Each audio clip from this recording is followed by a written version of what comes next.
Good morning, it's May 6th, and this is To My Liberal Friends.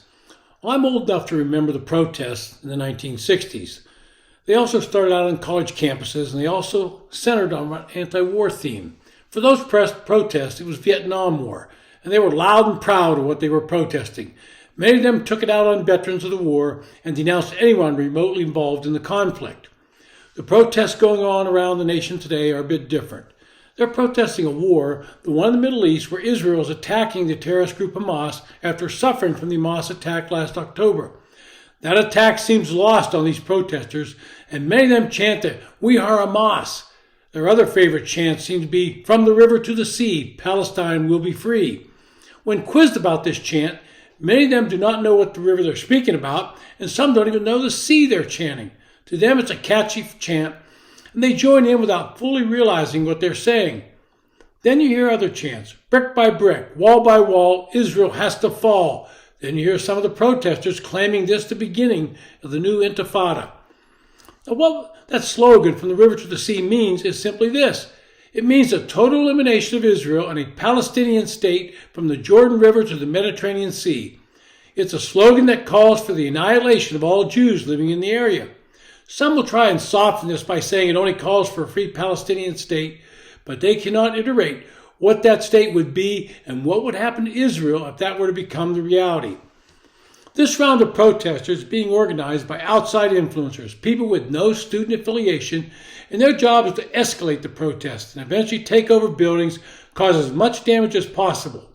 This round of protesters is being funded by these outside sources. Rumors are it's the Rockefeller brothers and Soros-related groups. The tents you see popping up at each of these demonstrations are not cheap. The average cost of these tents, North Face types, is close to $500. Now, college kids are not spending that money on a camping tent, and if they did, they're not simply going to walk away and abandon it as it's shoveled into a dumpster. Who's buying the Palestinian flags they're all suddenly carrying? Who's paying for the professional banners they parade with?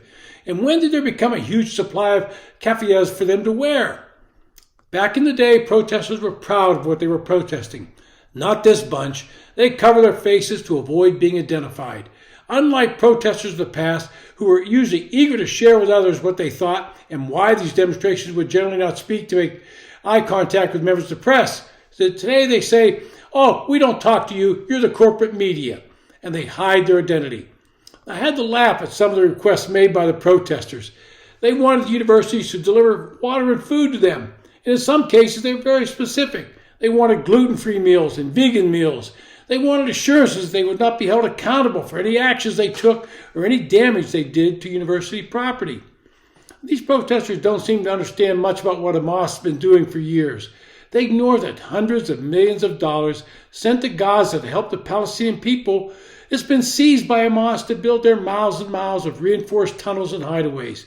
They don't seem to understand that Hamas has used schools and hospitals as cover for their military operations. Right now, the rumors are that the current leader of Hamas is surrounding himself with hostages, trying to hope that Israeli forces won't attack him if there's hostages in the way. And lurking beneath this free Palestine chanting, a growing anti-Semitism has reared its head. Suddenly it was in vogue to express hate toward Jewish students on campus. They were blocked from going to class, attacked if they came near the encampments. And how dare they show an Israeli flag, and it was pounced on if possible and destroyed. You cannot interrupt our protests with your own counter-protests, seem to be the line of thinking they hold. And what do you think the response would be if a bunch of white students, along with some outside agitators, began harassing black students and calling for them to be sent back to Africa?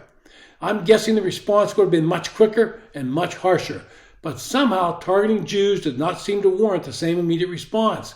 And these protesters only see this issue with blinders. They ignore that the rest of the Arab world refused to take in any Palestinians. Egypt blocked any of the refugees from entering Egypt, contrary to international law, and the Biden administration supported this decision while sending Egypt $1.2 billion in foreign aid each and every year. And finally, we're seeing many of these protesters join in with the students and make demands unrelated to the conflict in Gaza. They're demanding that the police be defunded. We've heard that one before. Some are using the protests to demand reparations. Then we have some demanding that any restrictions on immigration be ended. It's become an ultra-left cafeteria on demands. But you should not worry about the students Iran has offered any student who's expelled free tuition at a university in Iran.